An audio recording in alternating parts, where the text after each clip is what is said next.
Reintegration goes far beyond just returning home or walking outside of jail, walking out of prison gates.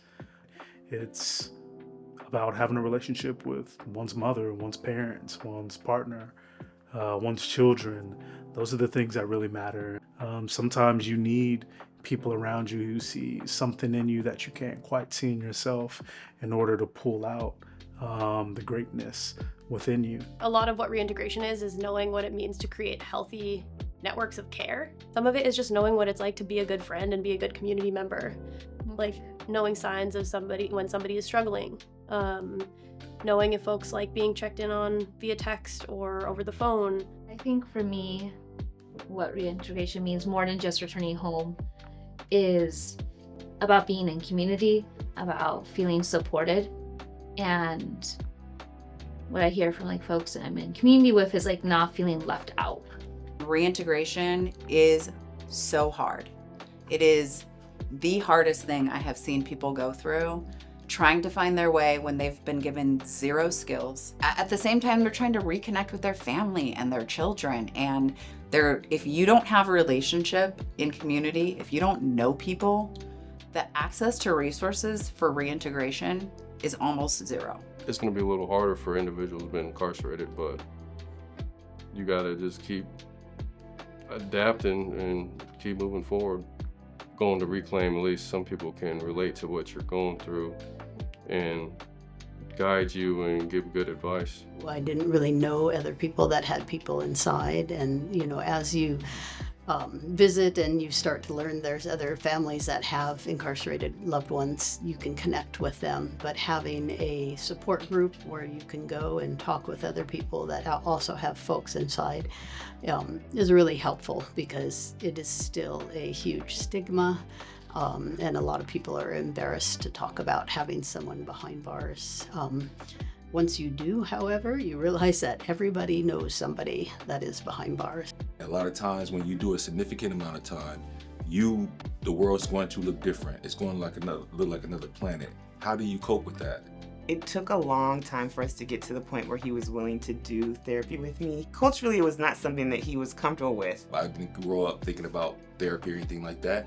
But when I succumbed to it and I started to find out that it helped me a lot, things started to open up. We've been really working at being intentional with learning how to spend time with each other, learning how to have fun together, laughing again and not keeping it so business and reentry and work and all the things that we're trying to catch up on and do well at, and just having more fun together. Finding the joy in our relationship again has been exciting for me.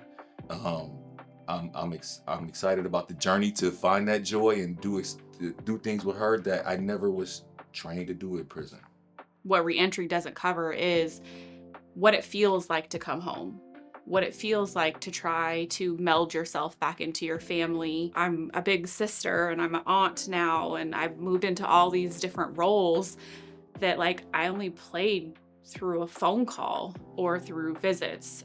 I think incarceration responsive care is keeping all of that in mind all the time when you are providing care for somebody whose system's impacted. Reclaim's therapy voucher program is an amazing opportunity because it connects people with people who look like them, who have been educated about the system of incarceration, what people are facing when they're returning home. When folks are looking for therapists here, these are therapists that they don't look like me, I am a brown person, I am a Black person.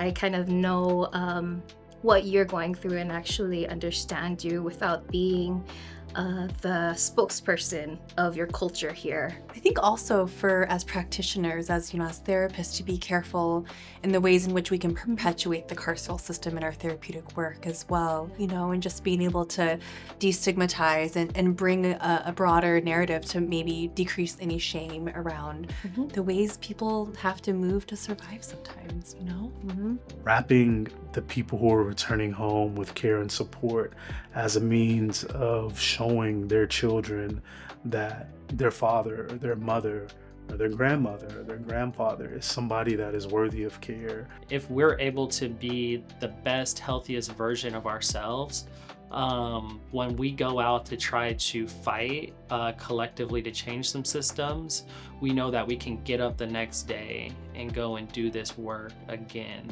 and again and again until it's changed.